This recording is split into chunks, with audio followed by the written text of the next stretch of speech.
Murad Ali Shah बामुकाबला school तालबा, शतरंज का मुकाबला कौन जीतेगा? वजीर आला सिंध मुराद अली शाह और पाकिस्तान के अंडर 18 शतरंज चैंपियन महक मकबूल के दरमियान शतरंज का मुकाबला होगा।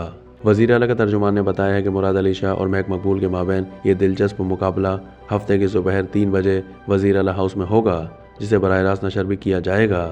सिंध हुकूमत के ज़ेर इंतज़ाम फातिमा जिन्ना गवर्नमेंट स्कूल की तलबा महक मकबूल ने हाल ही में चेस फेडरेशन ऑफ पाकिस्तान यानी CFP और कार्पोव चेस क्लब यानी KCC के ज़ेर इंतज़ाम नेशनल यूथ चेस चैंपियनशिप यानी NYCC 2025 जीती है।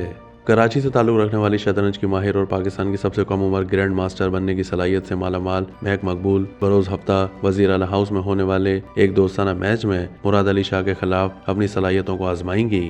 महक मकबूल का फातिमा जिन्ना गवर्नमेंट स्कूल मारूफ गुलकार शहजाद रॉय के फलाही इदारे जिंदगी ट्रस्ट की ज़ेर सरपरस्ती चल रहा है, जिसका हदफ महक मकबूल जैसे नौजवान तलबा की सलाहियतों को परवान चढ़ाना है। लिहाजा मुराद अली शाह और महक मकबूल के दरमियान होने वाले इस मुकाबले का मकसद सिर्फ शतरंज का फ़रोग नहीं है, बल्कि इसका असल मकसद सरकारी स्कूलों के तलबा की सलाहियतों और तख्लीकी सोच को दुनिया के सामने लाना है। अब देखना ये होगा कि मुराद अली शाह, जो खुद शतरंज के शौकीन हैं और 1992 से इंटरनेशनल चेस फेडरेशन के रुकन भी हैं, महक मकबूल को मात देंगे या नौजवान चेस चैंपियन महक मकबूल वज़ीर आला सिंध को हरा देंगी।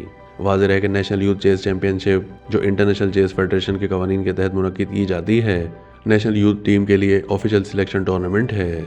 नेशनल चैंपियनशिप के टॉप परफॉर्मर्स आइंदा होने वाली इंटरनेशनल चेस चैंपियनशिप में पाकिस्तान की नुमाइंदगी करेंगे।